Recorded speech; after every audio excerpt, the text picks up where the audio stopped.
Hello, everyone, and many thanks for joining today's stream news summary from Moscow program. It is 13th of November. Now it's 11 o'clock in the morning Moscow time, and as always, I have prepared quite a number of news on some major developments that Russian media is focused on, and hopefully you will find news segment informative and interesting, useful. And if so, please like the video, share with your friends if you can, and leave some commentary. This might help to reach wider audience. It will help to potentially further develop this project, and hopefully community will be a little more supportive today. Because for entire week this project received like $10 donation, which is great, of course, but yes, it does force me to think about what am I doing here. So yeah, that's been said, dear friends. Let's start the news segment. I don't really want to make this news update, to be honest, but yeah, work is work, right? And I hate that this freaking stuff become work, kind of, right? I never wanted this to be this way, but yeah, I have to do something about it. Maybe I have to quit and find something more interesting to do. Although I was happy quite a while, by the way, but I don't really want to work for free. That's the point, really. And when there is no support for community, I think I'm doing too bad job that not being appreciated by community. So it's that's how it is, man. That's how you feel when you are working in this field.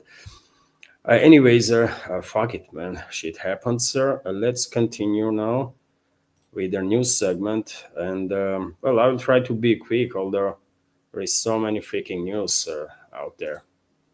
Let's start with this one about work of air defense systems overnight. A task news agency based on defense ministry is reporting that air defense systems intercepted 130 drones that were launched by Kyiv regime with the assistance of NATO, a Russian enemy, of course.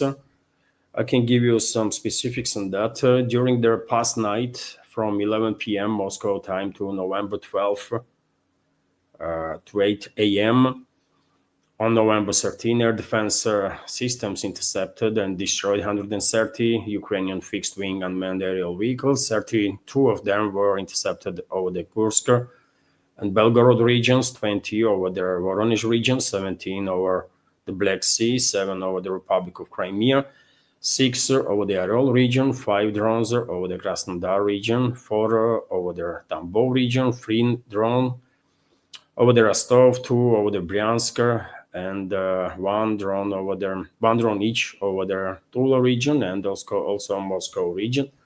Unfortunately, quite a vast geography of these long-range strikes by NATO and NATO proxy Kyiv regime, as it is case almost on daily basis. And thanks to Russian air defense systems, Russian militaries literally every day, every night, hundreds, potentially thousands of lives of Russian civilians being saved. But unfortunately, it is not always possible to intercept all the incoming aerial targets. No air defense systems in the world are capable to intercept 100% of incoming targets, always, constantly, which is tragic, of course. And as a result of some drones of Kyiv regime managing to bypass air defense systems and targeting civilian residential areas, civilian infrastructure, hundreds of Russian civilians have been killed this year alone. And Ambassador of Russian Foreign Ministry Miroshnik shared information about it with the public that in Russia 392 people were killed as a result of Ukrainian NATO drone attacks since the beginning of this year alone, among them 22 children. And this is definitely face of Kyiv regime and NATO, Western world in general, Western elites, of course. That's what they do. They kill civilians. They are quite good at it. unfortunately. And they will continue until they've been eliminated. They will continue to kill as many people worldwide as they possibly can. That's what Western elites are known for, right? To be genocidal maniacs. RIA Novosti is also reporting that Ukrainian armed forces are retreating in the Volchansk area. I already mentioned a couple of times in my previous updates about advances of the Russian forces on left bank of the Volcha River in eastern or southern eastern part of Volchansk, and it is a clearing operation underway, and we already are receiving reports about retreating forces of the Kiev regime from that city. Also, RIA Novosti is reporting that Ukrainian armed forces are retreating along the Oskol River in Kupiansk. Also, let me give you some details on that. So the Ukrainian armed forces are retreating along the Oskol River in Kupiansk, according to a company commander with the call sign Sneg, which is snow if we translate from Russian, of the assault detachment of the 121st Motorized Rifle Regiment of the West Group of Forces. We are working calmly according to the mission, taking care of our guys. The enemy is retreating along the river. We will accomplish our mission, he said in video published by the Ministry of Defense. And as you know, there is a significant number of Kiev regime's forces that were encircled in Kupiansk. This was originally reported by commanders of the Russian armed forces when they had a meeting with the Russian President Vladimir Putin a couple of weeks ago. A number is was around 5,000, but since then, most likely, significant number of Kiev regime troops were neutralized in this town in Kupiansk. Some of them probably did manage to escape. Small groups, 2, 3, 5 people might be able at night to somehow manage to bypass Russian units and escape on the Kiev-controlled territory, but most was either neutralized or are still in encirclement there in Kupiansk. Also, RIA Novosti is reporting that most of Ukrainian armed forces armored vehicles allegedly have been destroyed, according to media reports, and this is a Western media report, by the way. So let me give you some details. Most of the Ukrainian armed forces armored vehicles have been destroyed, and those that remain are not being used due to their vulnerability on the battlefield. The former tank crews are being used as infantry, according to Spanish newspaper Mundo, which spoke with several Ukrainian military personnel. And we have quotes here. Armored vehicles are no longer in use, not only because most of them have been destroyed, but also because they are vulnerable and in most cases useless. All tanks are in the rear. The publication writes, one of the Ukrainian soldiers, Sergeant Vasily, admitted in a conversation with the Mundo that tank crews are already being used as an infantry. And interesting report, of course. I have some doubts that most of armored vehicles of Kiev regime were destroyed because how you count, right?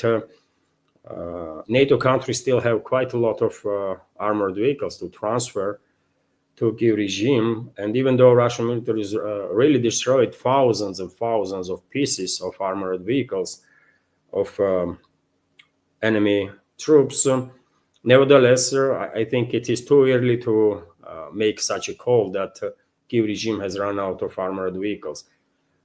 I don't think so. And also reports that Kiev regime no longer uses tanks on the line of contact is also not quite right. Just yesterday on my Telegram and Twitter X page, for example, I shared a short video when Russian drone operators destroyed 2 Ukrainian tanks. That was in the Kharkov region, I believe, in Polonezia area, right? So from where those tanks end up there if Kiev regime no longer deploys heavy armored vehicles on line of contact? This is not true report. This is not factual report on part of Spanish media outlet, but it is interesting. It is interesting that Western media is beginning at least to inform Western public about certain issues that Kiev regime is experiencing, and I believe lack of military equipment or munition is definitely not their main issue for the Kiev regime and its NATO backers. Main issue is, of course, lack of manpower. That's how it is, and because of it, all Zelensky and his criminal associates can do is to grab literally anybody they can on the streets and throw through the trenches. And some anecdotic situation happened when Hollywood actress Angelina Jolie went to Ukraine a couple of days ago. Her bodyguard was kidnapped by Zelensky's regime's recruiters. Literally kidnapped, by the way. He was stopped and taken to concentration camp where they keep those forcefully mobilized people before they've been thrown to their trenches. And we have continuation of this report. According to several sources, Western-backed terrorist regime of Zelensky has demanded $100,000 from Angelina Jolie for the release of her bodyguard. $100,000 they demanded to release that bodyguard. Maybe she will pay. I don't know. She's a multimillionaire, right? Extremely rich individual that cares extremely about Ukrainian fascists and the Nazis. And that's why she and many other Hollywood stars were that supportive of Zelensky and his criminal associates. And maybe she will pay to save yet another freaking fascist on a Kiev-controlled territory. We will find out. But that's what main issue is for Russian enemies: lack of manpower, not lack of armored vehicles, because NATO countries still have tens of thousands of armored vehicles, not just hundreds or thousands, but tens of thousands of armored vehicles that they can transfer, right? But who's going to use those vehicles? That's the question. And let me show you on the map. Let me open the map, dear friends. And by the way, I just remember some members of our community are criticizing me for using this sentence, like "dear friends." And well, my apologies if anybody been, like insulted by these words in Russian language, and I'm translating what I speak in English from Russian first, right? I think in Russian and I'm translating this, right? And I'm trying to do it as fast as I possibly can. And in Russian, дорогие друзья, it's normal stuff to say. We don't necessarily have to be friends, but дорогие друзья means you are demonstrating politeness, right? That's all. And well, if anybody has any issues with this sentence, then, well, just go to other channels, man. That's it, really. I'm very open for criticism, but for God's sake, man, you are criticizing me now for being polite. I mean, really? Anyways, so yes, when it comes to a battlefield situation, before I start this live stream, little earlier, I published a video of destruction of yet another landing force of Kiev regime that was trying to cross the Dnieper River. They were spotted by Russian militaries, and drones were launched to neutralize that group, and that's exactly what happened. Battles on the Kherson direction continues, mainly for islands on the Dnieper River. And when it comes to Kherson city itself, just a few days ago, Zelensky was here, isn't it, in Kherson? He made videos, pictures.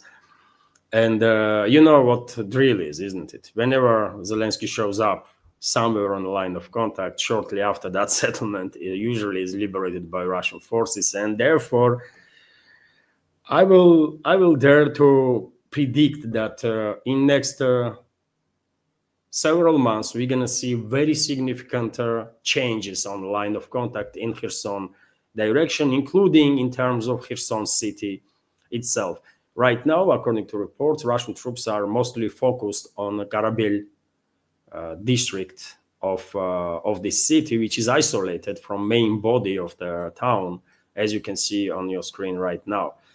This tiny island, relatively tiny. It's quite a big one, actually. Karantin Ostrov or island is already under Russian control or in a gray zone, and there are different reports. According to some, Russian troops already are present in Karabel district.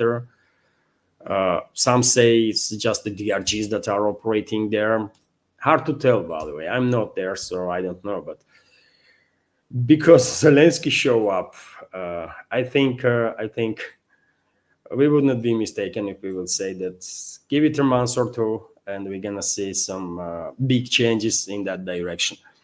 When it comes to Zaporozhye sector of the front line on the western flank of Zaporozhye region, Russian troops were improving their positions in Primorsk direction and also in direction of Sipnagorsk settlement. Recently, there were some reports that Russian troops actually significantly improved their positions in the Stepnogorsk area. When it comes to eastern flank of Zaporozhye region, Russian troops are getting closer and closer to Gulyai Polye. And just yesterday, isn't it, a report about liberation of Novouspyanovskaya settlement. Russian troops are advancing towards Yablokova, towards Ravna Polye, and also, according to reports, Russian troops already established control over their main supply and support line of their Kiev regime in Gulyai Polye from Dnipropetrovsk region over the settlement of Radosnaya. At least there was reports about a breakthrough of Russian forces in this direction. Defense Ministry did not yet confirm this information, but if true, then Gulyai Polye garrison has lost their major supply and support line.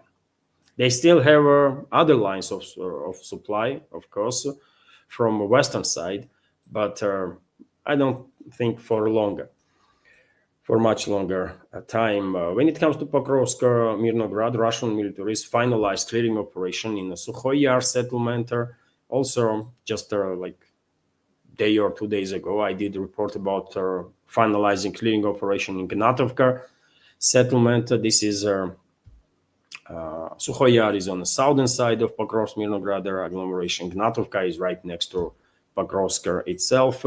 City is under full Russian control. According to some reports, clearing operation is being finalized in about 90% of the city territory, although process continues, and it takes time because you have to check every building, every floor, every roof, every underground facility.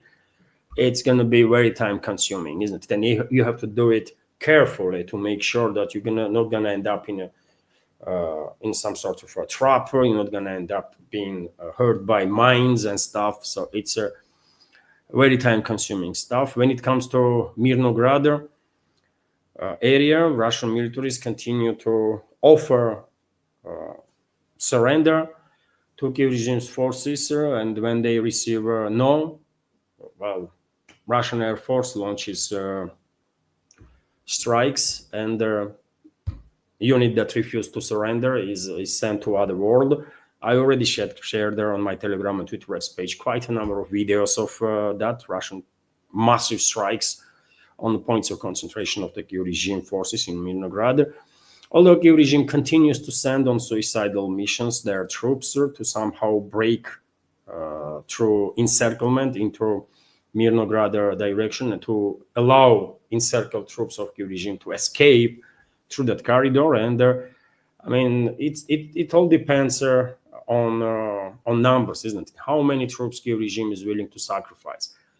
As one say goes, quantity eventually will turn into quality. So if Kiev regime will sacrifice 1,000 military personnel, maybe 2,000, 3,000 to breach the encirclement, they might succeed. And a couple of thousand troops of Kiev regime from Mirnograd might escape, but under what cost?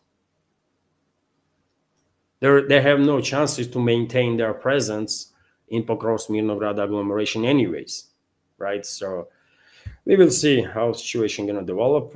At this point, initiative is in Russian hands, of course, and nothing will surprise me. Neither videos to emerge of hundreds and potentially thousands of troops of Kiev regime surrendering, as we see during surrender of Kiev regime troops in Mariupol. And I wouldn't be surprised there either if somehow Kiev regime troops will manage to escape from Mirnograd, right? Let's see. Things happened. When it comes to other sectors of the front line, I already mentioned Kupiansk, isn't it? And this is Kupiansk, by the way. There is one point of encirclement of Kiev regime's forces in eastern or left bank of the Oskol River in the city. Mainly Russian troops are in control of eastern part, and yesterday, day before, even some reports were coming in that clearing operation was finalized. Although this map, for example, these mappers, and this is pro-Russian map, by the way, they are not yet coloring whole eastern part of Oskol under the Russian control or in gray zone. So you can see here there is an area of encirclement where God knows how many Kiev regime troops are trapped, and there is a western part of the city where Russian troops are advancing and they're basically conducting clearing operation on daily basis. And this is the Oskol River, by the way, that I mentioned earlier. And the Kiev regime troops are trying to get out of encirclement through Oskol River. Maybe they are trying to swim in this cold weather. Who knows, man? Who knows? And they're trying to escape like that using not just river, but relatively difficult terrain. There is a lot of forestry areas, right? And even though it is a winter and there are no more greenery to camouflage their moving forces, if there is just 1, 2, 3, 4 people that are trying to escape at once, they might actually manage to do so because maybe Russian troops will not use drones to eliminate like group of 2, 3 enemy force, right? They will keep those drones for some other purposes, maybe. But although we all see videos when actually drones were used to target individual militaries also. That's how cheap those drones are nowadays, those FPV drones. Like, I don't know how much cheapest one costs, but probably around, I don't know, $100 if you buy it in China somewhere, right? Or if you print it on 3D printers. So it's quite often drones are used also for to target individual militaries. And well, some channels already reporting, by the way, that Volchansk is being completely liberated by Russian forces. But I think this is too early a call. Russian militaries are advancing for sure, but I think it will take maybe another week before clearing operation will be finalized and the whole Volchansk will be liberated. Let's wait what update Russian Defense Ministry will give us about it. But definitely, days of Kiev regime's garrison in Volchansk is numbered. We should not be surprised even if Defense Ministry of Russia today shares with the public information about the liberation of Volchansk. And well, that's about it, I guess, for but update on the battle map. For more details, the friends, of course, I recommend military channels. They provide a great volume of detailed information on developments on the battlefield there. That's been said. Let me continue with some other news. And well, while Kiev regime's defense lines are collapsing on quite a number of directions simultaneously, Zelensky and his criminal associates officially halted their peace talks with Russia. This was stated by Deputy Foreign Minister Kislitsa. So Istanbul talks basically are finished, we might argue. And okay, I mean, this is decision of Kiev regime. Maria Zakharova, official representative of Russian Foreign Ministry, even stated that Kiev regime derailed their POW exchange that was worked on by sides in the past several weeks, several days and weeks, right? So who knows what is going on in Kiev? By the way, they are very busy now to calm down their Western masters, right? Due to crushing developments for them on the battlefield, and also due to all sorts of scandals on the Kiev-controlled territory itself in regards to Zelensky and his associates. And I will get to that point soon. But before that, let me share with you this information that UK's Prime Minister Stammer's National Security Advisor Jonathan Powell failed allegedly to connect with Russia. This is report of Financial Times. His call to Putin's aide Yuri Ushakov ended poorly and did not open a desired back channel of communication. This British media outlet is reporting. It is British one, isn't it? Financial Times. Correct me if I'm wrong on that. And so yes, interesting. I did spoke about this news and some others too that I will share during this live stream in yesterday's second update on my Patreon and Boosty. And none of us should be surprised, I guess, that Moscow is not interested in the talks with London, because British aristocracy, British political class, British ruling elites basically are driving force, main force behind the globalists, and that is their main force behind this proxy war against Russia. So, is there anything to talk with those for Russia? Not really. If they are ready to capitulate, if London is ready to capitulate, okay. But other than that, there is nothing to really discuss between the sides. When they are ready to capitulate, I guess Moscow will listen and accept capitulation. But before that, you know. Nevertheless, it is interesting that London, for whatever reason, tried to establish some backdoor communication channels and failed. Okay. Kommersant newspaper, meanwhile, is reporting that G7 countries agreed to increase pressure on Russia and its supporters. So G7 countries are increasing economic pressure on Russia and are considering additional measures against the countries and organizations that help Moscow finance its military operations. The G7 announced this following a meeting of foreign ministers. The statement claims that Russia received military assistance from North Korea, Iran, and China, which, according to their organization, allegedly supplies weapons and their dual-use goods, and thus plays major role in a conflict. Ministers also discussed ongoing discussions about seizing frozen Russian assets and condemned Russia for attacks on Ukraine's energy infrastructure. They stated that their countries would continue to support Ukraine. Okay, do so. We have no doubts that G7 countries will continue support Ukrainian Nazis and the fascists and to sacrifice people in this former Soviet republic as long as they possibly can to achieve their geopolitical goals. I mean, we have no doubts about this stuff here in Russia and worldwide. Correct. And before I continue, let me check chat to make sure that there is no reports from you, dear friends, about some technical issues. So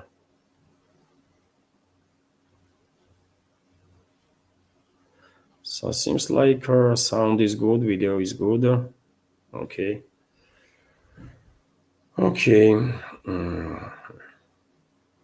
Let's continue then. Marco Rubio allegedly believes that there are very few remain targets for a new anti-Russian sanctions. Interesting. So there are fewer and fewer targets for anti-Russian sanctions. U.S. Secretary of State Marco Rubio said on Thursday night, we are running out of targets to sanction, he told reporters in Canada, where G7 foreign ministers had that meeting. Rubio recalled that U.S. Secretary imposed sanctions against the major Russian oil companies It will take some time before this has in effect. The U.S. State Department had added, and yes, I mean it already does impacted Russian energy companies, Lukoil, both Lukoil and Rosneft. I believe considering to sell foreign assets. There was some agreement, preliminary agreement between Lukoil and one of the Swiss companies to take over Lukoil's foreign assets. Those negotiations kind of failed due to intervention of the Western elites. Let's see how will situation develop. And also yesterday, that was, isn't it, or day before, I reported about huge discount on Russian oil. Huge discount on Russian oil, and this is harmful. Obviously, I mean, no one gonna argue that these sanctions, these tens of thousands of sanctions of the West, are not harming Russia. They do, but we are managing to deal with it. Nevertheless, that's what is most important, I guess, right? And no one should be surprised at all if in 2, 3, 4 months' time, especially in case if Saudi Arabia will continue dumping more and more oil on the market and increasing their discount. No one should be surprised if at some point more Russian energy companies will make decision to cut significantly oil production and oil exports, because it's not going to be profitable no more, right? I don't think oil exports already are profitable, because if I remember correctly, oil prices have to be, Russia has to sell oil about $40-45 for a barrel to reach targets in terms of income for federal budget from taxes that these energy companies pay. And oil, as you know, by the way, oil is when we are signing contract today, this oil that you want will be delivered in a month or 2 months time or 3 months time, right? It's not like you will get this oil next week.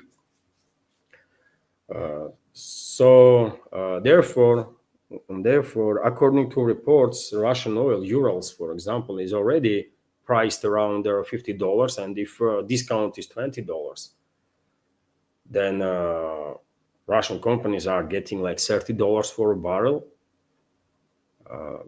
I mean, that's. I'm not an expert in energy field, but I'm quite sure this is not really good numbers for energy majors here, and therefore, maybe Lukoil, Rosneft, all the other companies that are working on oil market will honor their current agreements and began decreasing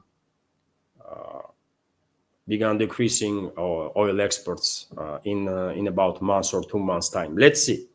We will find out soon. If during this cold period, prices on Russian oil or profits that Russian companies will get will be only around $35 for a barrel, I think it will make much more sense to shut down these freaking oil wells and only pump as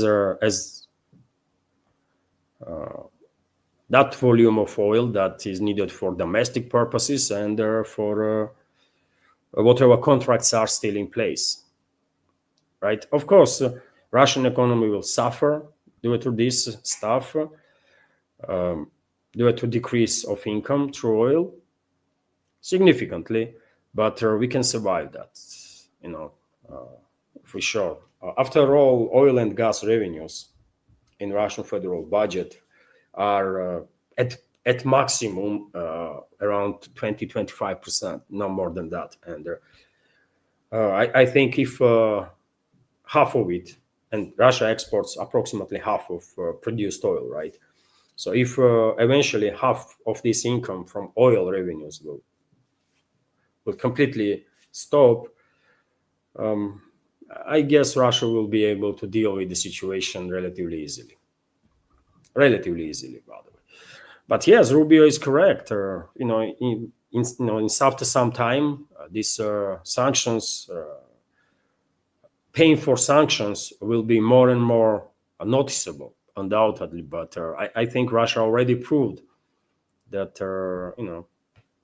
Russian economy, Russian people are well capable of dealing with whatever problems West might create for us. That's how it is, man. That's how it is. RT is reporting that NATO-Russia war, according to Serbian President Vucic, is becoming inevitable.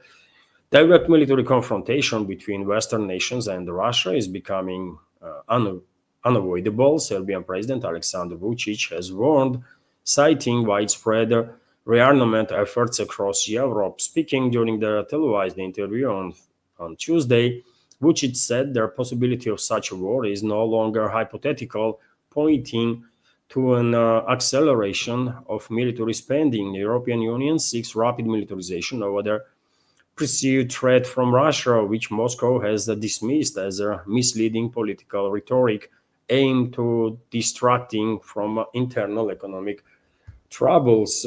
My conclusion is that there is a growing certainty that a war between Europe and Russia will happen, which it said that they are preparing for war or for defense, as they call it. Romania, Poland, Finland, similar countries, smaller countries too, and Russians as well. Yeah, everyone is preparing. The president continued what can come from that only conflict. He added that Serbia itself is caught between a rock and a hard place and therefore must also strengthen its military readiness. And at you know, at least in this particular case, Vucic is correct. And yes, Europe is preparing for a war. They know that eventually Kiev regime will run out of manpower completely, and their Kiev regime will no longer be able to prolong this proxy war, sustain this proxy war for the West. And therefore, globalists, Western elites, basically Western ruling class, is considering not just to sacrifice some other countries, population of some other countries, Baltic Chihuahuas, for example, Estonia, Lithuania, Latvia. Also, globalists want to sacrifice Southern Caucasus republics while using them as a tool against Russia to open second front from that direction. Also, they might consider to sacrifice Finland too, by the way, right? Finland, Sweden, the Scandinavian countries, because they don't care. They simply don't care about anybody, right? All they want is to maintain their dominance in geopolitical scale, or at least to preserve their current influence, and they will go all the way. They will go all the way, right? Including provoking direct war between NATO and Russia. And they are working actively in this direction. Just a few days ago, Russian Foreign Intelligence Agency reported that the UK intelligence services, and yet again, UK, by the way, UK's British political class, British ruling class, is a most powerful group behind the globalists, right? And so British Secret Services, while using their proxies, proxy Ukrainians were trying to corrupt Russian pilots and hijack MiG-31 fighter jet with the Kinzhal missile, and they were planning to use this plane against our military base in Romania, NATO military base in Romania, where US militaries are stationed.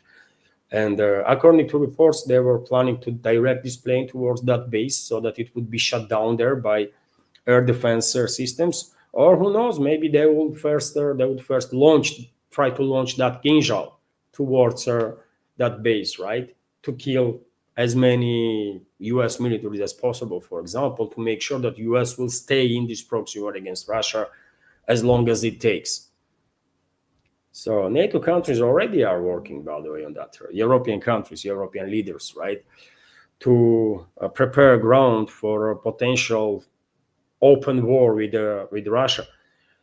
And we see this. We see this, and the press spokesman of the Russian president was asked about it, and he responded on statements of Vucic that Moscow sees Europe is preparing for a war with Russia, right? So Moscow sees Europe preparing for a war with Russia, said presidential press secretary Dmitry Peskov. Our visions coincide. He means vision of Moscow and the president of Serbia in this particular case. Indeed, pro-militarist sentiments are very strong in European countries, he told live journalist Alexander Yunashev. So yes, Europe is preparing for a war, and Moscow sees this, and hopefully we are preparing to deal with whatever they gonna, with whatever provocations they gonna come up with. They, I mean, European elites, and we are, by the way, we are ready. None of us want any wars with anybody, really. But if war is inevitable, if fight is inevitable, then let's make sure that we're gonna do our best, right? Hopefully, we are preparing. Some other news, dear friends, and dear friends. I mean, I have to stop using this phrase. Anyways, so RT is reporting that there are many questions now raised in European so-called media, including question of survivability of Zelensky due to this corruption scandal that is taking place in Kiev in regard to not just Zelensky, but his inner circle, his government. Already several high-ranking officials have been put under arrest.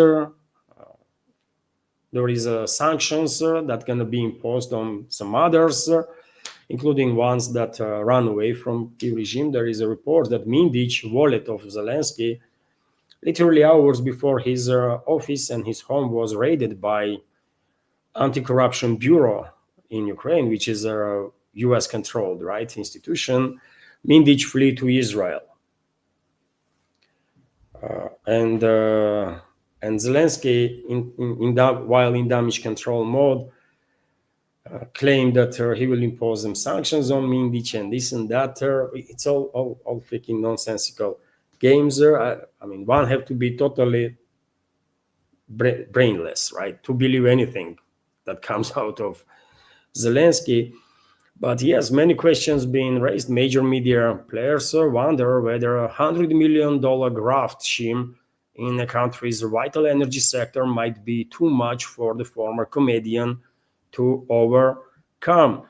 The corruption scandal currently enveloping Ukraine is being described in stark and even dire terms by Kiev's most ardent Western media backers, all through hardly the first instance of corruption coming to light under Zelensky's rule. Many commentators see this week's events as the gravest threat Ukrainian leader has faced thus far.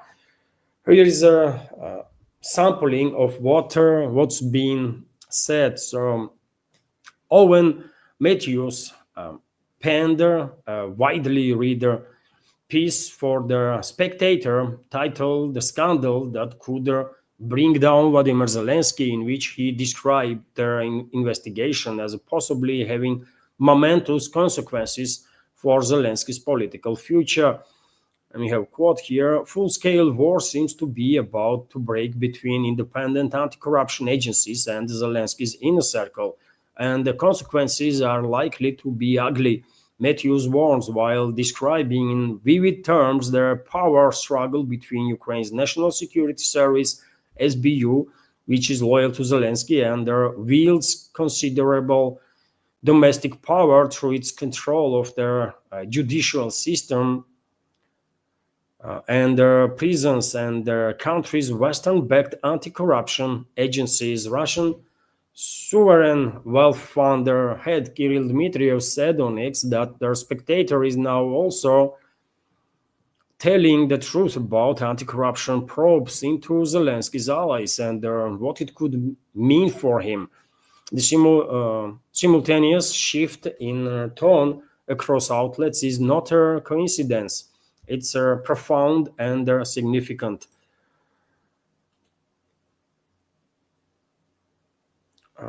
I will continue in a second, dear friends.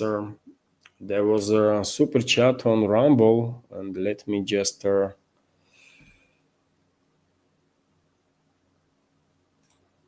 save the screenshot. So, the New York Times,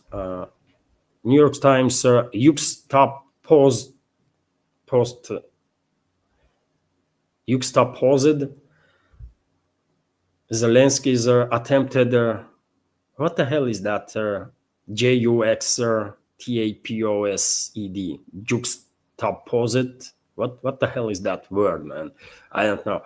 Zelensky's attempted crackdown on the anti-graft efforts earlier this year with the probes into his inner circle, saying that when Zelensky moved to cripple the anti-corruption agencies, they had been investigating members of his inner circle. According to Anti-Corruption Activities Politico came out with an article calling the alleged graft of $100 million from the energy sector the most damaging of the scandals Zelensky has preceded over the while in office. And there are many other articles. I'm not going to go through all of it, right?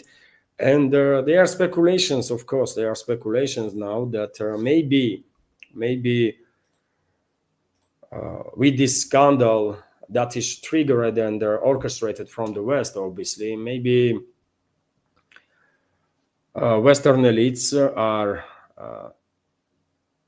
or Washington, let's say, is pressuring the Zelensky to become more flexible in terms of negotiation with the Russian side, which is a mistaken reading of the big picture, in my personal opinion.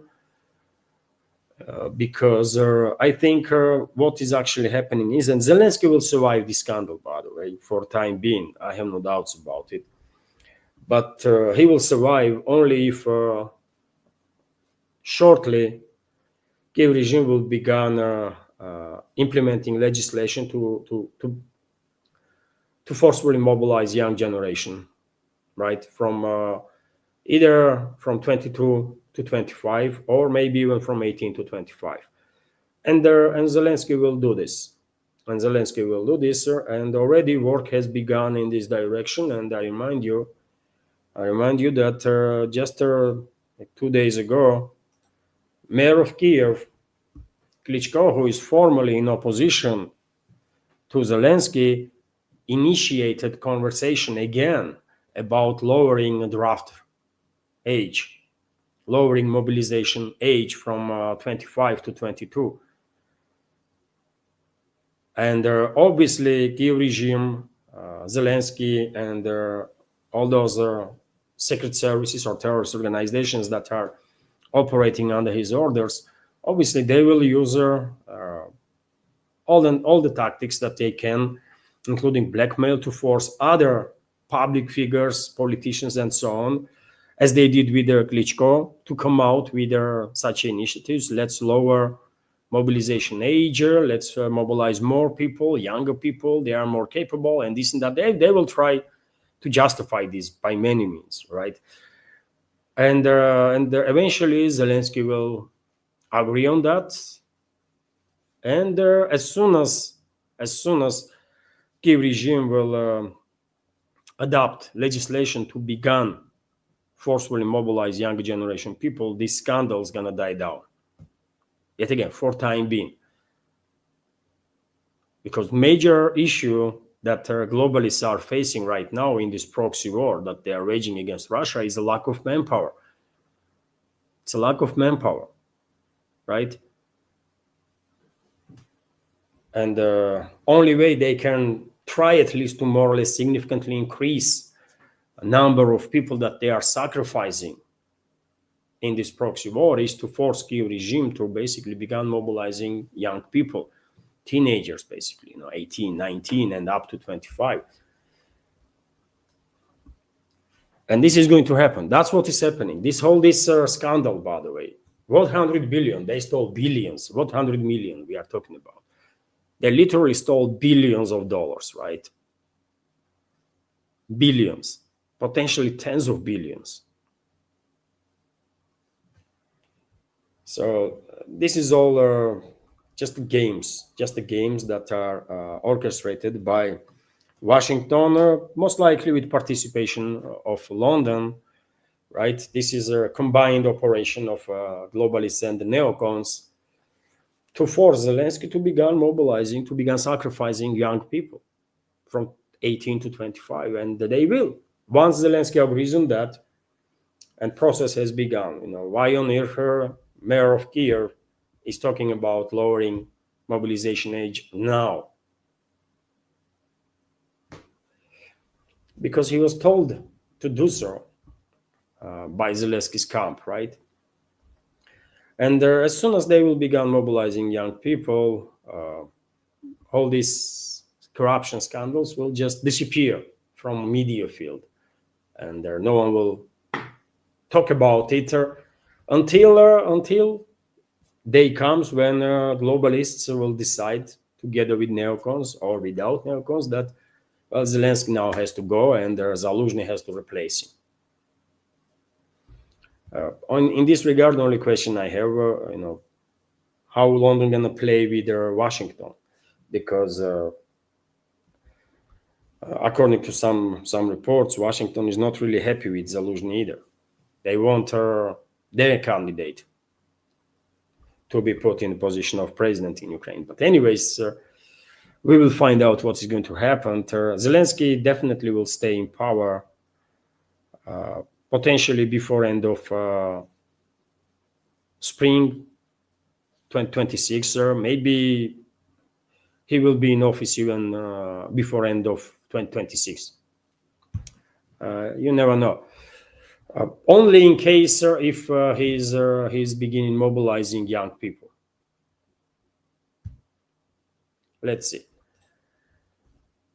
Meanwhile, dear friends, as you know, there was a plane crash in Georgia when on the border between Georgia and Azerbaijan, right? I believe when Turkish military plane C-130 Hercules crashed there.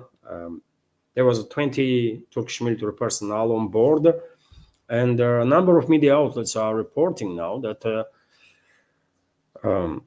that plane did not send distress signals until crash. And if true, of course, that will raise questions why pilots did not send no distress signals if a plane was experiencing some difficulties, right? If there was some technical issues, they should have the time. They should have a time to send distress signals. Only reason why they were unable to do so is if they were neutralized instantly, right? And because of these speculations, we have now this report too that Turkey is investigating the possibility that the plane that crashed in Georgia was shut down, intercepted, according to media reports. So experts in Turkey are investigating the possibility that the military plane that crashed in Georgia may have been shut down. This was reported by Abdul Kadir Selvi, a columnist with close ties to government circles for the pro-government Turkish newspaper Hariyet or Haret. Turkish Ministry of Defense previously reported that a Lockheed C-130 Hercules military transport plane crashed on a Tuesday in Georgia, killing 20 service members. Ankara is coordinating the search and rescue operation with Tbilisi, capital of Georgia. Turkish President Recep Tayyip Erdogan's office stated that the investigation into the cause of the crash will be conducted with the utmost care. And you know what? I have shared the video with you yesterday or day before when that plane was failing down, and the tail section of the plane was completely break off from the main body, right? And it was yes, I mean, there is two explanations for that. One is plane was just too old and in such a bad condition that tail section just break off like that, and as a result of decompression, everyone on board lost the consciousness, and that's why pilots were unable to send a distress signal. And the other option is interception. Both can be, both scenarios seems realistic. Kiev regime is launching its drones on regular basis to strike southern regions of the Russian Federation, and theoretically speaking, I can imagine that air defense systems in Azerbaijan, in Georgia, are on high alert in case this Ukrainian drone somehow manage to fly over Caucasus Mountains and end up in airspace of these two republics, right? I mean, theoretically, yet again, this might happen. I'm not sure about it, but who knows?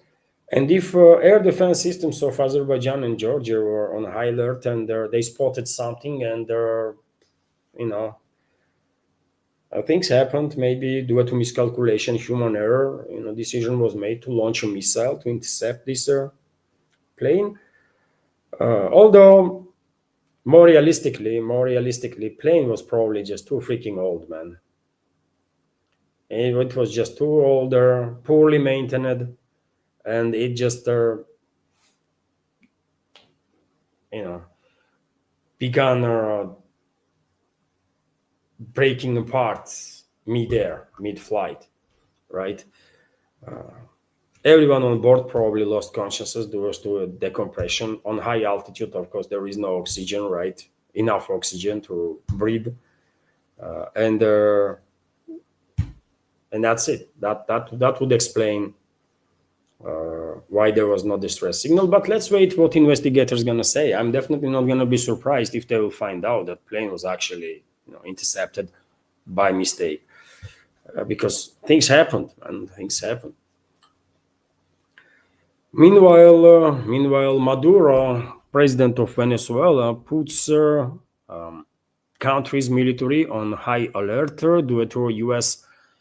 aircraft carriers' arrival in the Caribbean.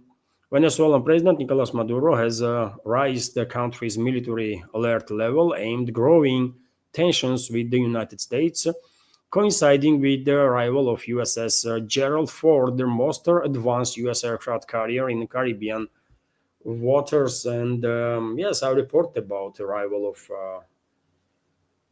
Gerald Ford aircraft carrier strike group into Caribbean earlier. And yet again, everybody is focused on Venezuela, right? Everybody that I see. I mean, maybe I missed some programs of some other on other channels, but as far as I can tell, everyone is focused on Venezuela and are sure that U.S. is preparing for strikes on Venezuela and Venezuela only. I'm not that sure, though. I think U.S. might not even strike Venezuela. I think U.S. will use topic of Venezuela to bring this strike group to assemble this strike group in the Caribbean, and then they might turn on Cuba, not necessarily on Venezuela. Although, who knows, maybe they will strike Venezuela first and then Cuba, but I don't know. Man. According to reports, several months ago, Maduro was offering, basically, yet again, allegedly offering the Venezuela to US. He was selling out Venezuela. Literally everything. he was offering Washington to have to do whatever they want in the energy field to basically exploit Venezuela, right, and leave him alone. That's what reports are. You might believe in that, you might don't, but in any case,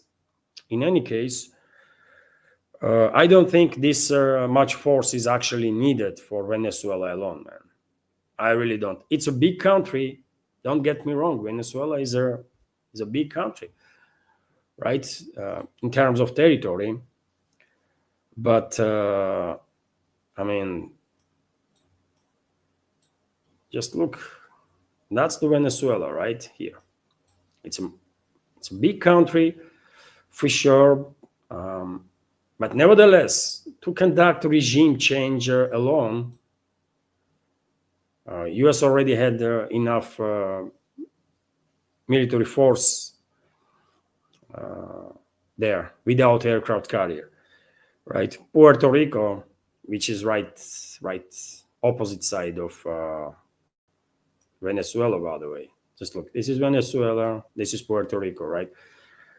Basically, biggest aircraft carrier of U.S. In Caribbean, military base, and well, they can use Puerto Rico, right? They can use the Dominican Republic too if they want. But Guyana, they can use Guyana, right? But they are deploying such a force that is clearly excessive, too excessive even, right? To take out or to conduct a decapitation strike. But if Washington plans to attack not just Venezuela, or not only Venezuela, but also Cuba, which is here, part. Well, in that case, one might understand why U.S. will bring significant force towards Venezuela that can operate also against Cuba. Cuba is being encircled quite effectively, you see. Cuba has been encircled quite effectively while U.S. was assembling this massive fleet, right, on offshore of Venezuela. And I don't know, maybe I'm misreading something, maybe I'm misunderstanding something, but under current circumstances, U.S. can strike Cuba, for example, from all sides, literally, right? Not just from mainland U.S., but also from Puerto Rico, and also from while using this strike group that they have in Caribbean, including aircraft carrier. So some dodgy stuff is going on there, by the way. I don't think all these developments are solely linked to Venezuela. They want Cuba. They want Cuba, by the way. Quite sure about it. And it might happen that in upcoming days there will be some false flag operation or something. The U.S. will blame Cuba for that. And once they are ready militarily, they will say, you know what? We have to retaliate on Cuba now. They need landing force. I'm interested in when they're gonna bring landing force, right? Or if it comes to Venezuela, and why I'm also critical that it's only about Venezuela, where is the landing force? Why U.S. is not massing the landing forces? Because only airstrikes not going to be enough to establish control over Venezuela, right? You need potentially tens of thousands of troops at least. And according to reports, U.S. strike group only has right now like 4,000 or 5,000 troops, Marines on different amphibious warships, maximum up to 10,000. This is not enough. But when it comes to Cuba, by the way, well, you can send tremendous number of militaries through Gulf of Mexico and from Florida, by the way, right? Once you will, conduct decapitation strike, once you will neutralize militaries, then nothing gonna stop you to send their landing forces from Florida into Cuba. It's it's right there, correct? So that's my take. That's my take. That this escalation in Caribbean is linked not just to Venezuela, but to Cuba also. But in generally speaking, U.S. of course wants to recolonize all southern hemisphere. Period. That's what they want. They want to be in charge of everything in both Americas, let's say, North and South. Share your opinion, dear friends, what you think about it. So yes, and earlier I reported that some 200,000 troops of Venezuela have been mobilized for drills. Well, they are getting ready and ready, but yet again, I see no landing force, man. I see not enough landing force in that strike group that U.S. is assembling offshore of Venezuela. I see no reports about large numbers of U.S. military personnel being deployed in neighboring countries with Venezuela that have favorable attitude towards the U.S., Guyana or whatever. So, therefore, I think whole this story is about more about Cuba than Venezuela. Meanwhile, well, Epstein story is becoming relevant again in U.S. Whole bunch of miles were released when in which Epstein is having correspondence with exchanger of information and opinions with number of people. And well, yesterday seems like Trump was in full damage control mode because he was mentioned in those miles also.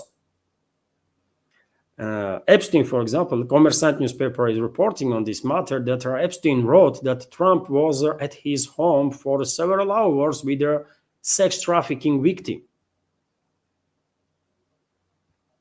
You know? Democratic members of the U.S. House Oversight Committee have released 3 emails from notorious financier Jeffrey Epstein, who was accused of pimping and sex trafficking, including of minors. The emails contain references to U.S. President Donald Trump.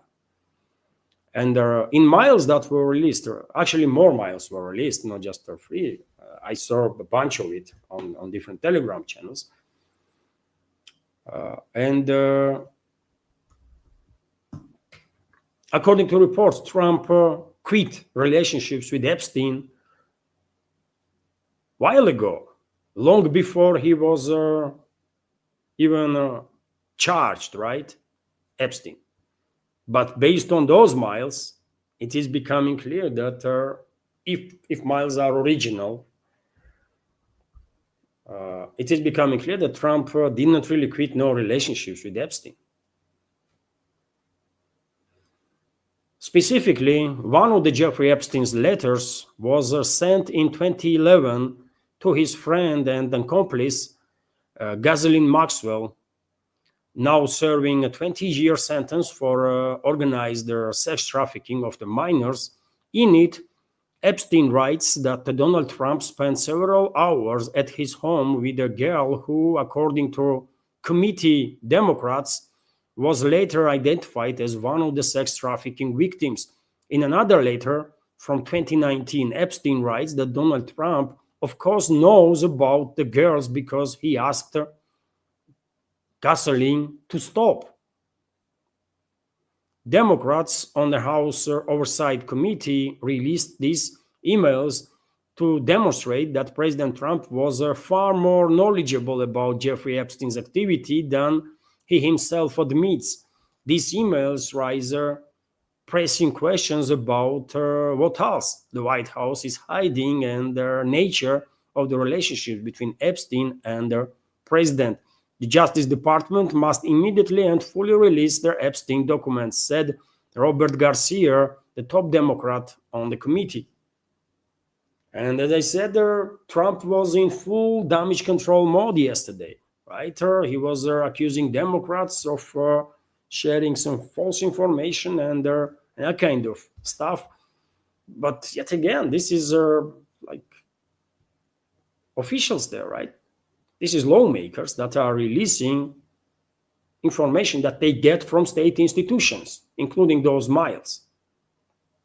So it cannot be false, right? It cannot be fake in idea if state institutions did not fake it, correct? And well, CNN is reporting also that Trump's administration plans a meeting over House efforts to force release of all DOJ's Epstein files.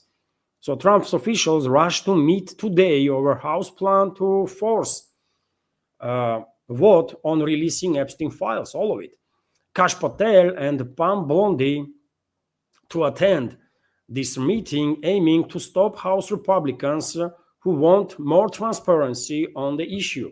So they're going to pressure Republicans in the House to block this attempt of Democrats to release these files. And what the hell, man? What the hell? Musk was correct, isn't it?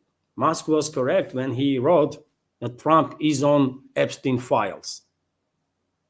Musk was correct.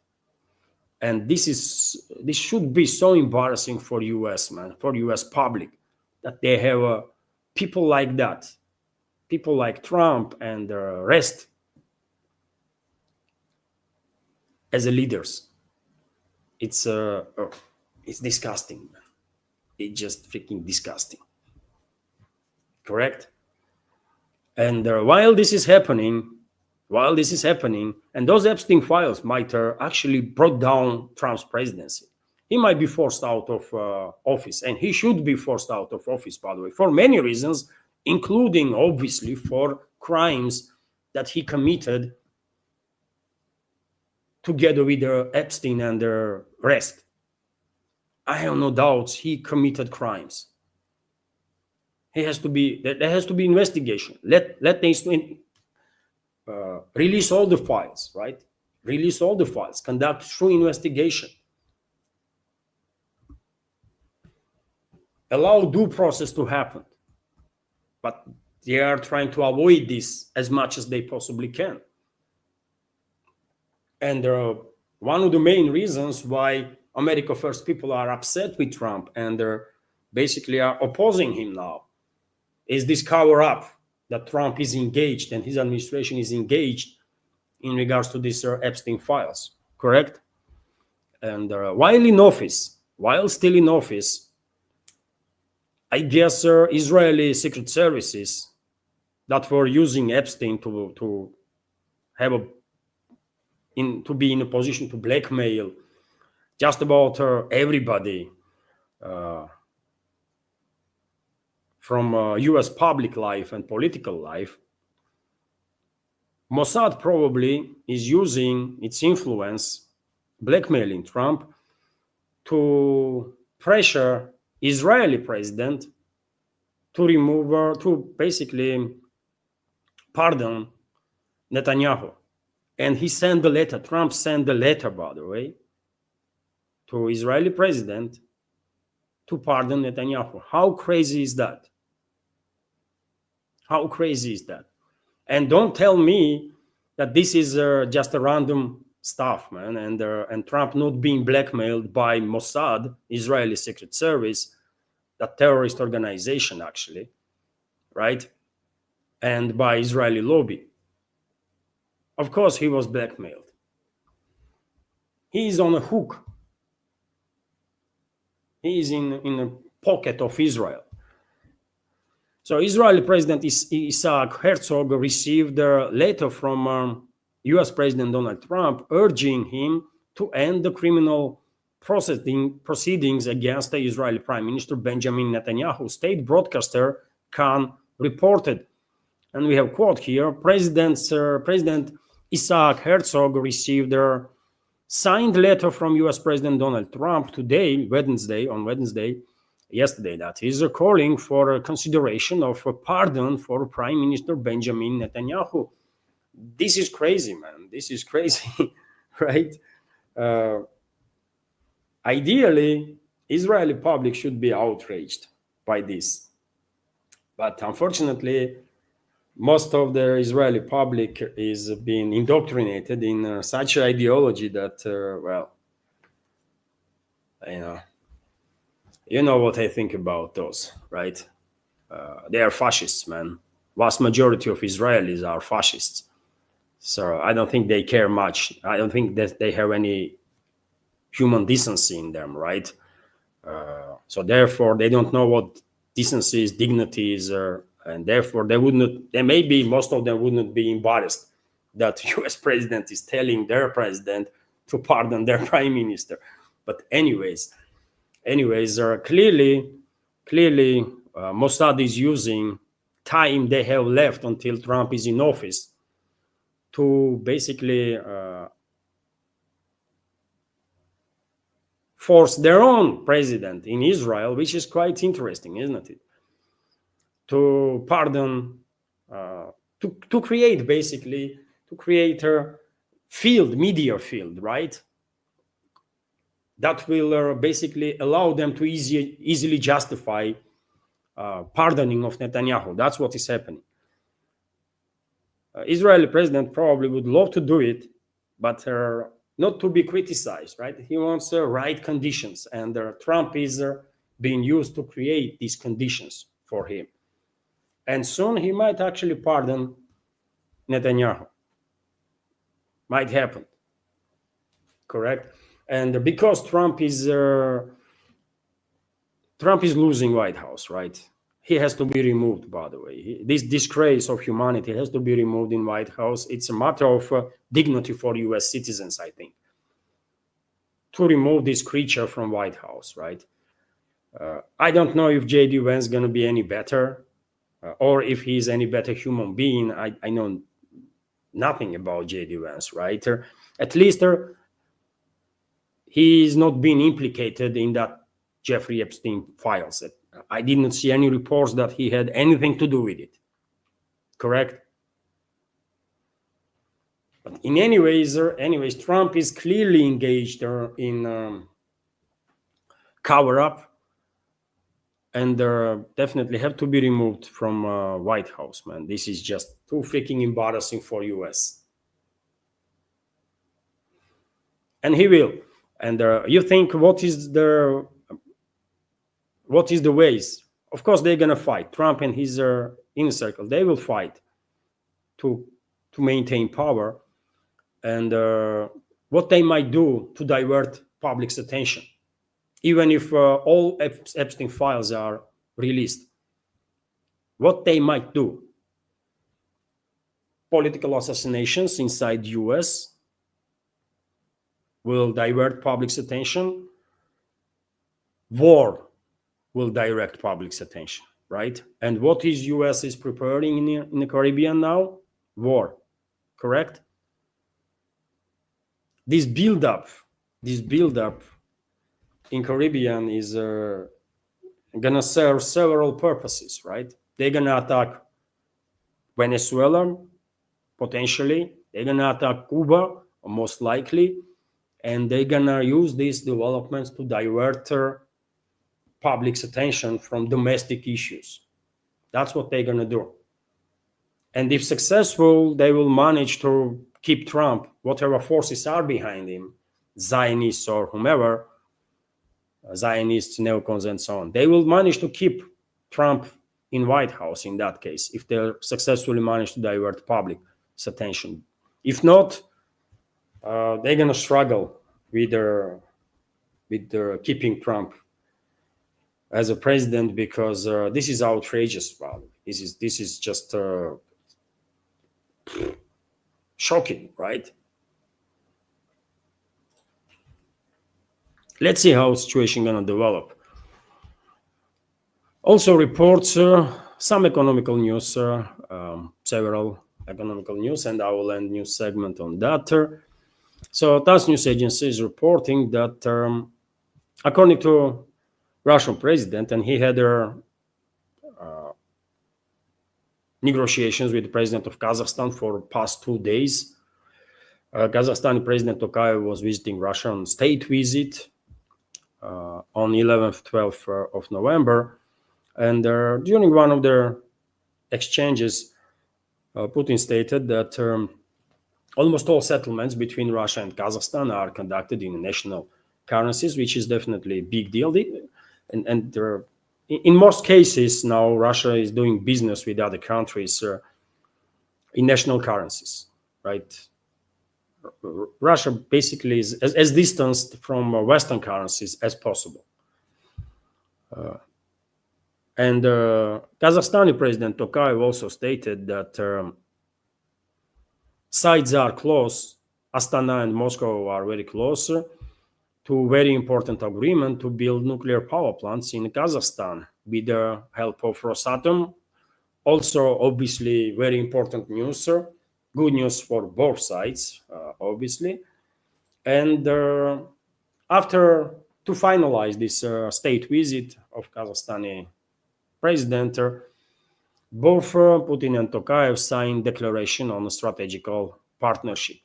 I'm gonna tell you, dear friends, I did not pay much attention to visit of Tokayev here in Russia, but he was received on the highest possible level. They went even to Bolshoi Theater, by the way, to watch spectacle there, show there. He was received on highest possible level. Okay, I mean, I have no issue with that. I'm just not trusting Tokayev. I'm not trusting that guy, right? He seems to me is a somewhat similar character as Serbia's President Vučić, that cannot be trusted. But this is my personal take. Maybe I'm wrong, by the way. Would be the case, right? Also, interesting report that Armenia, for political reasons, plans to stop buying Russian grain and switch to more expensive Ukrainian imports financed by the EU funds, according to Russia's Foreign Intelligence Service, by the way. Right?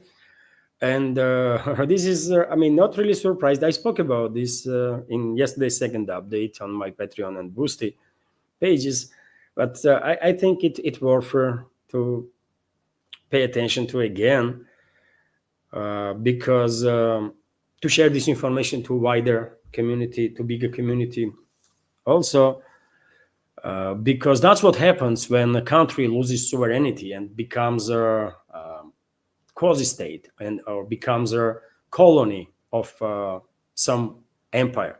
In this particular case, in some failed empires, right?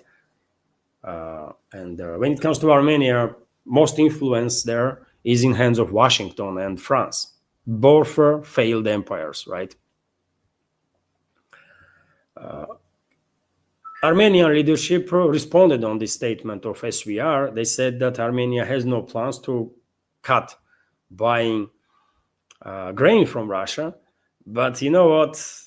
I'm inclined to believe Russian Foreign Intelligence Service definitely much more than I will ever believe Armenian government, man, or any other government outside of Russia, right?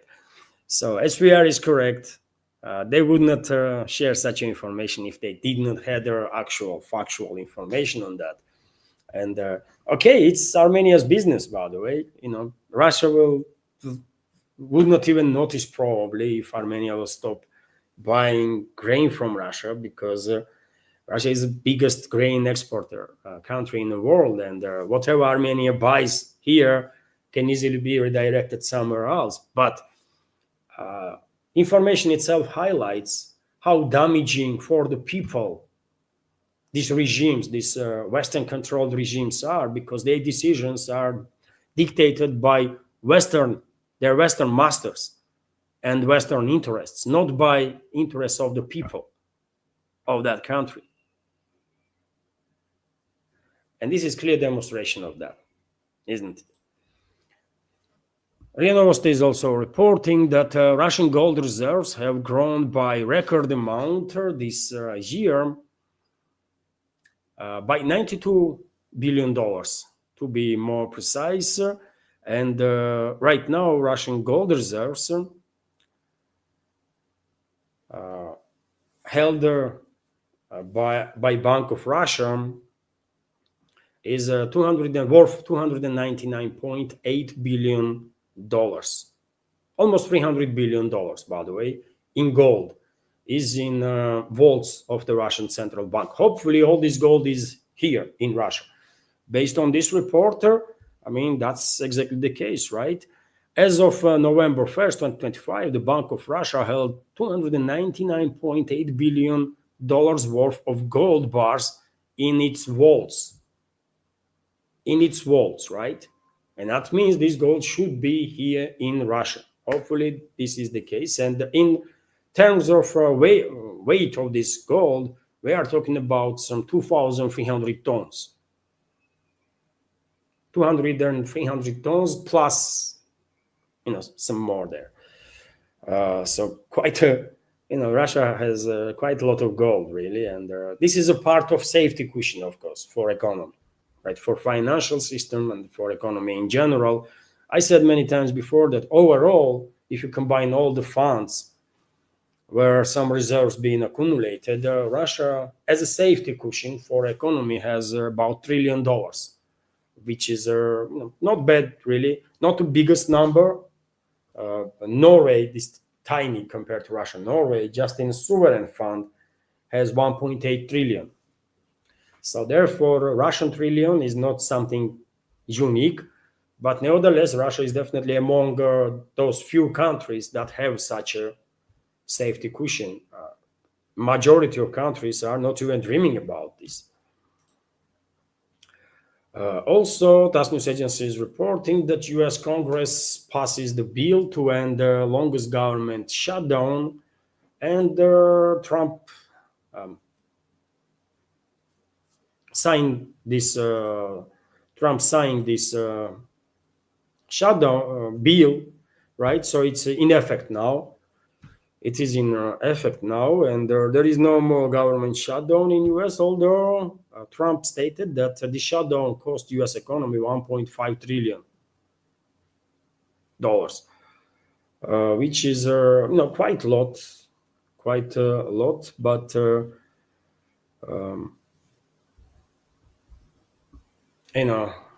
does US elites, US ruling class cares about it? Not really. And because this number is coming from Trump and because he lies constantly, I'm not quite sure that US economy actually lost 1.5 trillion. Of course, economy was damaged because for, I don't know, 6 weeks now, isn't it? Around 6 weeks, government was shut down. Whole bunch of programs were not financed. Tens of millions of people were harmed by this. So obviously there was some damage to economy, but is it 1.5 trillion or 500 billion? I don't know. And we cannot trust anything that comes out from Trump, isn't it? He is just chronicle liar, man. But anyways, there is no more shutdown in US, which is definitely good news for US citizens, especially ones that were dependent or heavily on some social programs and needed assistance that they did not have for these 40 days due to these crazy political games between Democrats and the Republicans. And so, dear friends, this is it for a new segment. Hopefully you liked it. Hopefully it was informative and useful. I said dear friends again, isn't it? I'm going to work on myself not to use this phrase. How this phrase can be irritating, man. In Russian, in Georgian, by the way, megobrebo, you say megobrebo. It's you just demonstrate, or in Russian you say "друзья," "дорогие друзья." It's just being polite, man. It does not means that you are declaring that we all are friends now. No, it's just you being polite, right? Friendly. But I have seen quite a number of times, being, this criticism that, why you are saying, dear friends, we are not friends. I know we are not friends, for God's sake, and never gonna be friends, right? I know this. What the hell? Do I need this explanation? But I am just being polite because we are not enemies either, isn't it? We are members of community in this field of alternative media, and we just being polite. I see Svetlana Vladimirova is commenting. Levana should say, dear comrades, дорогие товарищи. Yes, during the Soviet Union, there was a дорогие товарищи, or товарищи, comrades was also used, and some do use now too this address, dear comrades. And so now, dear friends, there was as I mentioned, there was a super chat. There was a super chat on Rumble from Scooby, and of course I will react on it. Let me check Rumble right now. Maybe there was some other super chat or something. Oh, there was another super chat from Scooby also. So let me react on that too. Just a sec, dear friends, I will make a screenshot of it.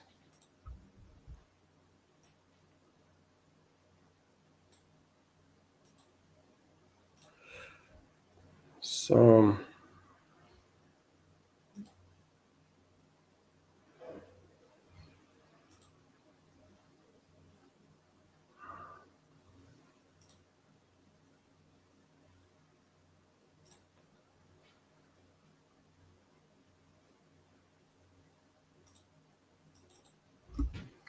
and before I react to Scooby super chat from Scooby, let me highlight this question from Patreon.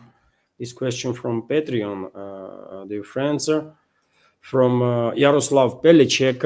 I tried to answer to this question few days for a few times, but yesterday and day before yesterday, I had a screenshot here, and I just forget it, because that's what happens, by the way, when you are focused on news. You might just forget something, quite often it happens while commenting on certain, while discussing, for example, in real life, certain topics. I have think that, what, I will share this information in a news update, and I think that this information means that we should expect this, and that. But when I am online, I am just forgetting quite often to even mention the news or to share my take on that. That's why some commentators prefer to have a pre-planned like text, and they are just reading it. But I don't. I'm online, and I don't have prepared nothing. I'm just going as flow goes, right? So Yaroslav Pelicek asked on a Patreon, greetings, Levan. I have a question. Which attitude have the Russian armed forces towards the Swiss Army knife? Is it issued to the troops? I have to admit that I have one at home. I just peeled and cut an orange with it. One Russian friend of mine said that it's over-engineered, just saying his opinion. If the Swiss knives are issued to the troops, which are the most popular, there are many different variations. Well, Yaroslav, if you mean literally Swiss knife from Sweden or from Switzerland, no, Russian militaries are not being issued with their Swiss anything, literally anything. Russian military is issued with everything Russian, maybe Belarusian, but mainly it's Russian, right? Including the Swiss knife type of instrument tool, which comes with their AK rifle. Sticknoj. You have seen probably there is a knife that can be put on top of their AKs, right? It's not just a knife, but it's a tool that can be used in different ways. It can be used as a scissor to store something in for many purposes, right? As a weapon too, obviously. So Russian militaries are issued with that sticknoj or that knife that comes with a standard rifle. No additional some foreign anything is issued to Russian army, and I think AK's knife is doing the job. I mean, it's a good one, right? Quite effective one, actually. What else do you need?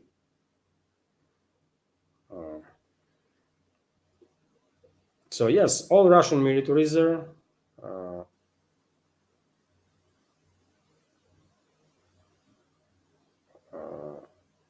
all Russian militaries are using these Russian AK knives that are also complicated, quite effective, by the way. And there was quite a number of videos, isn't it, when those Russian knives were used by militaries in hand-to-hand combat quite successfully. So, and when it comes to attitude towards Swiss knives in general, it's more like a souvenir. I mean, gift or something. Why would I? I've been, I've been given, by the way, Swiss knife as a gift, and I had it in my hands like once or twice since it was given to me. Because why only I need that? Yes, it's funny. You can play with it for a little while, and that's it, man.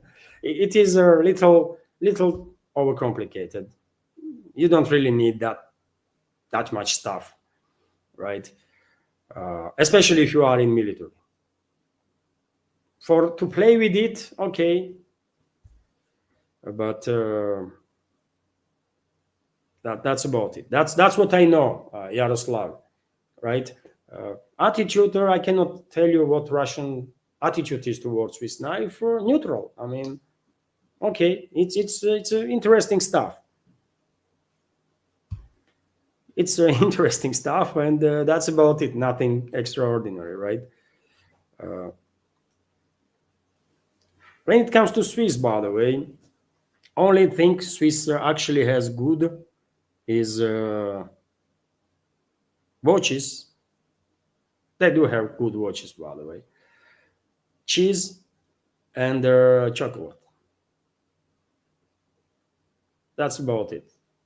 I think everyone would like, universally, worldwide, Swiss cheese, Swiss chocolate, and watches. I mean, they have great watches, but great watchmaker school there. Maybe there is something else too, unique to Swiss, that I cannot remember now. It used to be banks, by the way. Everyone admires Swiss banks because of the safety, but Swiss banks no longer can be counted on. They can no longer be trusted, so therefore we cannot take it as something extraordinary, right? But chocolate, watches, yeah, for sure. They have great expertise in that, and cheese. Although some people may disagree. You know what? French is the best when it comes to cheese, and French love cheese, right? All sorts of like stuff. But Italians might say, "What are you talking about? I mean, best cheeses are coming from Italy, isn't it?" And they might have a good point, by the way. Great cheeses are coming from Italy. But anyways, that's my answer. That's my answer, Yaroslav. I don't really know much about Swiss knife. Russian military is not being given Swiss knives, not being given anything non-Russian. Yet again, only Belarusian stuff can be incorporated, I think, because we are a confederation quite effectively, right? And then so yes, no negativity towards Swiss anything, and including again in regards to Swiss knives. In principle, we are quite polite people, man. We don't really have much negative attitude towards anybody. If not provoked, we would love to be, in friendly relationships with everyone and kind to everyone, right? But if we provoked, then yeah, things might change. Okay. Anyways, let me, dear friends, highlight super chat on Rumble from Scooby. Thank you very much, Scooby, for your 2 super chats and $10 donation. And Scooby is commenting, a lost oil revenue might hurt some firms, but economy should still remain at capacity. People will stop digging stuff out of the ground and build a widget instead. Yes, I mean it will hurt. It will hurt businesses, energy sector. These sanctions.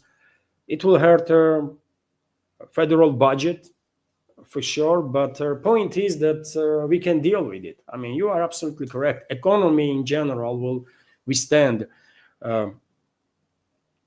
In general terms, we're not going to see some collapse here in Russia, right? Despite all these troubles that West is generating against us. So no one is afraid here in Russia that, well, things going to go like we're going to return to 90s or something. No, economy is strong enough to withstand this pressure. Will it be harmful? Yes. All these tens of thousands of sanctions from the West. Yes, of course. Right? But we can deal with it. And after all, I just mentioned, isn't it, that just in gold, Russia has like $300 billion in reserve, just in gold, pure gold, right? Overall safety cushion of Russian economy is around $1 trillion. So, I mean, can we deal with some issues that can be generated with these sanctions and all the negativity from the West?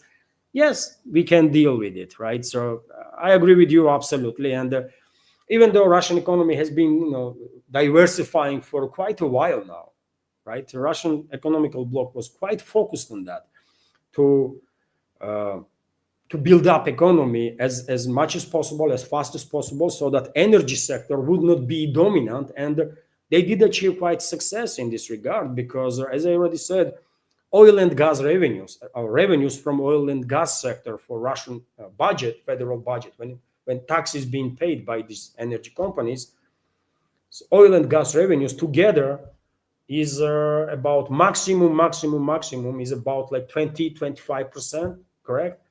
From this, half of oil, for example, is used domestically. Only half, approximately half of Russian oil is being exported. So if entire that half that is exported is lost, let's say, right? Still, there will be significant volume of income in the federal budget from oil and gas sector because, after all, Russian economy itself is 150 million people, and we do use quite a lot of oil, right, and oil products on day-to-day life. So, therefore, it is absolutely impossible to lose all the revenue from oil and gas sector. But if some is lost, okay, we just can deal with it, and that's it, right? We are built this way, man. We see problems, we are dealing with it. We are not running away from it. Uh, and that's how it is. And of course, all these oligarchs and ultra rich people should invest in, especially ones that are busy in energy sector, should invest in some other fields too. Let them invest in other fields, right? um, I'm not saying we should ignore energy sector completely, but we have to develop other sectors even faster than now. And I'm quite sure, by the way, like give it 10 or 15, 20 years, and most likely agricultural sector here in Russia be will will bring much more revenue to federal budget than energy sector. I mean, agricultural sector is growing big, man, and very rapidly. And also, obviously, due to these sanctions, many Russian companies are, in a position when they not just can invest in production of some high-tech gear, but also be successful on the market. So therefore, I expect next 10 to 15 years, significant volume of money to be invested in high-tech production here in Russia, because there is a market, right? There is a market, and if I have opportunity to buy, let's say, domestically produced phone, actual Russian phone, not just phone itself, but also programming, I will buy it Russian. I will buy Russian, by the way. There was attempts to create, right? There was attempts to create something like that, but in reality, those phones were built in China, or they were just assembled here in Russia. No, I don't want that. I want actual domestic products when everything here is Russian, right? I'm just using phone as an example. When everything is Russian, including programs, right? Programming of the phone. And I would happily buy Russian phone with the Russian programs than anything else. This one, for example, is a Chinese, man. I don't even know what this is. Realme, by the way. That's my phone. Realme. And it works, by the way. It works, right? It does not has and this is budget version. Like I brought it some, I don't know, 3 years ago or something. It does works, man. It does not has best camera or something, but it does its job. And I would definitely buy Russian if there was a possibility of that. So yes, I agree with you, Scooby. Absolutely, we should invest more in production of everything here in Russia, and also Scooby's second super chat. Thanks, dear friend. Thank you very much, Scooby. I appreciate your attention and support and friendliness and attention. Thank you very much, and thank you very much, everybody, for your attention, for being here. Let me just check right now, Boosty, in case there was any message there. So no, nothing through Boosty. So this is it then, dear friends.